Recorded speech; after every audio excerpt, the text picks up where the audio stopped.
మీరు చూస్తున్నారు ఎంఆర్టీవీ Telugu channel Hyderabad.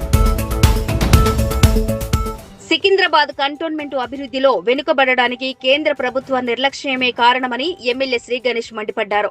Cantonment కష్టాలపై assembly వేదికగా గల్లం విప్పారు. అసెంబ్లీలో కీలక అంశాలను ప్రస్తావించారు. కేంద్రం నుంచి నిధులు రాక, సర్వీస్ ఛార్జీలు అందక కంటోన్మెంట్ బోర్డు పారిశుద్ధ్యం, తాగునీరు వంటి కనీస పనులు ముందుకు సాగడం లేదని ఆవేదన వ్యక్తం చేశారు. స్థానిక ప్రజల సమస్యలకు విలీనం ఒక్కటే మార్గమని స్పష్టం చేశారు. ఇటీవల 20 మున్సిపాలిటీలను జీహెచ్ఎంసీలో కలిపినట్లే కంటోన్మెంట్ బోర్డును తక్షణమే విలీనం చేయాలని డిమాండ్ చేశారు. ముఖ్యమంత్రి రేవంత్ రెడ్డి స్వయంగా కేంద్రంతో మాట్లాడి విలీన ప్రక్రియను పూర్తి చేయాలని విజ్ఞప్తి చేశారు. నిధులు లేక ఇక్కడ డెవలప్మెంట్ జరుగుతలేదు. కనీసం త్రాగునీరు సమస్యతో పాటు తీసుకొని రోడ్డు సమస్య, సేవరేజ్ లైన్ సమస్య, ఇక్కడ గ్రౌండ్ సమస్య, కమ్యూనిటీ హాల్స్ గత ప్రభుత్వంలో సగం గట్టి వదిలేసినది కూడా ఇన్కంప్లీట్గానే ఉంది, కానీ ఇప్పటికీ కంప్లీట్ చేయలేని పరిస్థితి. ఎలక్ట్రిసిటీ సమస్యలు కూడా చాలా ఎక్కువ ఉంది. ఈ సమస్యలన్నీ పరిష్కరించాలంటే ఈ కంటోన్మెంట్ బోర్డులన్నీ కూడా జిహెచ్ఎంసీలో మెర్జ్ చేసి మమ్మల్ని కూడా జిహెచ్ఎంసీలో భాగంగానే డెవలప్మెంట్ చేయాలని కోరుతూ, ముఖ్యంగా గత ఎన్నో సంవత్సరాల నుంచి మాకు ఎలాంటి స్పెషల్ నిధులు లేదు. కేవలం ఎమ్మెల్యే ఫండ్స్ తోటే ఈ కాన్స్టిట్యున్సీలో పనులు అవుతున్నాయి. ఇక్కడ స్పెషల్ ఫండ్స్ లేక ఎన్నో సంవత్సరాల నుంచి ఈ యొక్క కంటోన్మెంట్ కాన్స్టిట్యున్సీ డెవలప్ కాలేదు, ఇప్పటిదాకా కాలేదు. ఇదే మాదిరిగా కొనసాగితే ఈ 5 కోట్ల రూపాయల సంవత్సరానికి ఎమ్మెల్యే ఫండ్స్ వచ్చేది. స్పెషల్ ఫండ్స్ మొన్న సీఎం గారు 10 కోట్లు ఇచ్చినా కూడా ఒక 50 సంవత్సరాలైనా మా కంటోన్మెంట్ నియోజకవర్గం డెవలప్మెంట్ కాదు. కావున తమరి ద్వారా గౌరవ ముఖ్యమంత్రి గారికి నా ఒక రిక్వెస్ట్ ఏంటంటే, మాకు ఒక స్పెషల్ ప్యాకేజ్ ఇచ్చి డెవలప్మెంట్ చేయడానికి కనీసం 50 కోట్ల రూపాయలు సంవత్సరానికి నిధులు ఇవ్వాలని కోరుతూ, ఈ కంటోన్మెంట్ బోర్డు మెర్జ్ అయితే మా కంటోన్మెంట్ బోర్డు లిమిట్స్లో ఉన్న వాళ్ళకి ఏదైనా రిజిస్ట్రేషన్ చేసుకోవాలన్నా, ప్రాపర్టీ పర్చేజ్ సేల్స్ చేస్తే రాష్ట్రం అంతటా 7.5% ప్రాపర్టీ ట్యాక్స్ ఫీజు ఉంటే స్టాంప్ డ్యూటీ మాకు 11% కడుతున్నారు. 3.5% ఎక్స్ట్రా నిధులు ఫేస్ చేస్తున్నాము. అది కూడా మా ప్రాంత ప్రజలకు తక్కువైతుందని తెలుపుతూ, ఇదే కాకుండా ఏదైతే టీపీటీ ఛార్జెస్ కంటోన్మెంట్ బోర్డుకి రిలీజ్ కావాల్సి ఉందో స్టేట్ నుంచి తక్షణమే రిలీజ్ చేసి మాకు డెవలప్మెంట్కి సాయం పడుతుంది. దాంతోపాటు జీతాలు ఇవ్వడానికి వీలవుతుంది. అధ్యక్ష, ముఖ్యమైన విషయం ఏంటంటే, మా ప్రాంతంలో ఎక్కువ మంది డిఫెన్స్ ల్యాండ్లు ఉన్నారు కాబట్టి కంటోన్మెంట్ బోర్డు మెర్జ్ అయితే ఎక్స్చేంజ్ ఆఫ్ ల్యాండ్ ఈజీగా అవుతుంది. జిహెచ్ఎంసీలు ఏ విధంగా అయితే స్టేట్ గవర్నమెంట్ నుంచి జిహెచ్ఎంసీకి స్పెషల్ ఫండ్స్ ఇస్తారో, దాంతోపాటు ఎమ్మెల్యే ఫండ్స్తో డెవలప్మెంట్ అవుతుందో మాది కూడా విలీనం అయితే, ఇప్పుడు బోర్డులో ఎట్లకైనా ఫండ్స్ లేక డెవలప్మెంట్ అవుతలేదు. జిహెచ్ఎంసీ లిమిట్స్లో చేస్తే జిహెచ్ఎంసీ ఫండ్స్తో పాటు ఎమ్మెల్యే ఫండ్స్తో డెవలప్మెంట్ అవుతుంది. అదే కాకుండా 2015 జనవరిలో మాకు ఎలక్షన్, బోర్డు ఎలక్షన్ అయితే, ఏ విధంగా అయితే కార్పొరేషన్ ఎలక్షన్ సిటీలో అయితే అక్కడ బోర్డు ఎలక్షన్స్ అవుతుంది.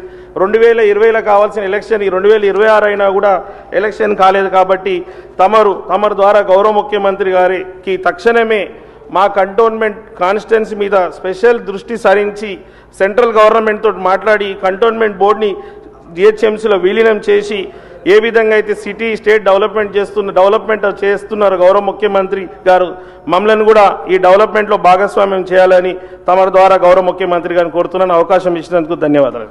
మినిస్టర్ గారు, సభ్యులు చెప్పింది నోట్ చేసుకోవడం జరిగింది అధ్యక్ష, పరిశీలించడం జరుగుతుంది.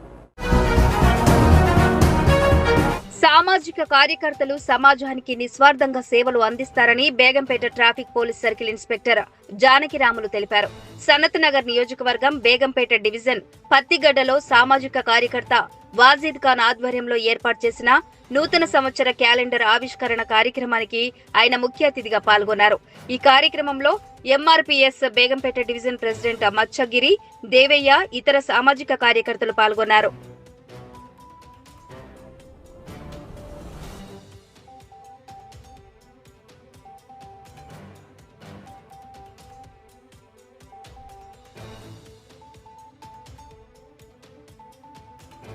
నూతన సంవత్సర సందర్భంగా ఈరోజు మనము Hindu Muslim welfare association and peace committee members ఆహ్వానం మేరకు నేను మన పాటిగడ్డ ఏరియాకు వచ్చి నూతన క్యాలెండర్ను ఆవిష్కరించడం నాకు సంతోషకరంగా ఉంది. అదే మాదిరిగా ఈ పీస్ కమిటీ మెంబర్స్ కూడా నేను చెప్పదలుచుకున్నది ఏంటంటే, ట్రాఫిక్ పరంగా ఎలాంటి మన ఈ పాటిగడ్డ ఏరియాలో ఎలాంటి ఇబ్బందులు ఉన్నా కూడా ఇమీడియట్గా మాకు కాల్ చేసినా లేకపోతే మనకు వచ్చి చెప్పినా కూడా ఇమీడియట్గా దాన్ని సాల్వ్ చేసే ప్రయత్నం ఖచ్చితంగా చేస్తాం.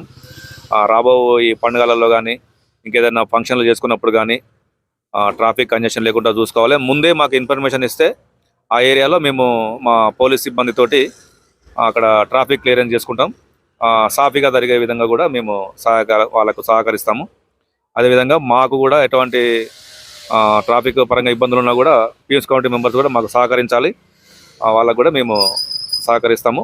మనము ఫ్రీ ఫ్లో ఆఫ్ ట్రాఫిక్ జరిగే విధంగా మన పాటిగడ్డలో బేగంపేట లిమిట్స్లో జరిగే విధంగా చూసుకుంటామని వాళ్ళకు హామీ ఇస్తున్నాను ఈ సందర్భంగా. ఆంగ్ల ఏడాది సందర్భంగా కంటోన్మెంట్ శాసనసభ్యులు శ్రీ గణేష్ ను మర్యాద పూర్వకంగా కలిసి శుభాకాంక్షలు తెలిపినట్లు 2వ వార్డుకు చెందిన సీనియర్ నాయకులు తెలిపారు. కాంగ్రెస్ పాలనలో రేవంత్ రెడ్డి సారథ్యంలో ఎమ్మెల్యే శ్రీ గణేష్ ప్రాతినిధ్యం వహిస్తున్న కంటోన్మెంట్ నియోజకవర్గం పూర్తి స్థాయిలో అభివృద్ధి చెందుతోందని ధీమా వ్యక్తం చేశారు. ఈ కార్యక్రమంలో నరేష్, రఫీక్, నయీం, బాలరాజ్, తౌఫిక్, గఫార్, షహేద్, యూసఫ్, నాజర్, బాద్షా, రహీం, వేణు, సాయి తదితరులు పాల్గొన్నారు. కంటోన్మెంట్ నియోజకవర్గంలో పెండింగ్ లో ఉన్న పనులు పూర్తి చేయాలని కోరుతూ జీహెచ్ఎంసీ జనరల్ మేనేజర్ వినోద్ ను కోరినట్లు కాంగ్రెస్ సీనియర్ నాయకులు సుబ్రహ్మణ్య స్వామి, దేవాలయ మాజీ చైర్మన్ సంతోష్ యాదవ్ తెలిపారు. స్థానిక ఎమ్మెల్యే శ్రీ గణేష్ ఆదేశాల మేరకు జీఎం వినోద్ ను ఆయన కార్యాలయంలో మర్యాదపూర్వకంగా కలిసి స్థానిక సమస్యలను వివరించారు. కంటోన్మెంట్ నియోజకవర్గం 150 డివిజన్ మారేడుపల్లిలోని బలరాం బ్లాక్స్, రెజిమెంటల్ బజార్లోని పార్కి బస్తీ ప్రాంతాల్లో సుదీర్ఘ కాలంగా పెండింగ్ లో ఉన్న పనులను వెంటనే పూర్తి చేయాలని వినతి పత్రాన్ని అందజేశారు. అందుకు సానుకూలంగా స్పందించిన జనరల్ మేనేజర్ వినోద్ ఆయా ప్రాంతాల్లో పెండింగ్ లో ఉన్న పనులను త్వరితగతిన పూర్తి చేసేందుకు చర్యలు తీసుకుంటామని హామీ ఇచ్చారని వెల్లడించారు. కస్టమర్లకు నాణ్యమైన సేవలు అందించి అభివృద్ధి చెందాలని కంటోన్మెంట్ ఎమ్మెల్యే శ్రీ గణేష్ సూచించారు. సికింద్రాబాద్ ఈస్ట్ మారేడుపల్లిలో సిఎస్బి బ్యాంకు నూతన శాఖ ప్రారంభోత్సవ కార్యక్రమానికి ఆయన ముఖ్య అతిథిగా పాల్గొని ప్రారంభించారు. దైనందిన జీవితంలో బ్యాంకు లావాదేవీలు పెరుగుతున్నాయని తెలిపారు. భారత రిజర్వ్ బ్యాంకు నియమాలకు లోబడి లావాదేవీలు నిర్వహిస్తూ అటు వినియోగదారులకు ఇటు బ్యాంకు సిబ్బంది అభివృద్ధి చెందాలని ఆయన ఆకాంక్షించారు. యాజమాన్యం, బ్యాంకు సిబ్బందికి శుభాకాంక్షలు తెలిపారు. ఈ కార్యక్రమంలో bank zonal head Ravi, cluster head Srinivas, మేనేజర్లు జ్యోత్స్న, శ్యామ్ సుందర్ తదితరులు పాల్గొన్నారు.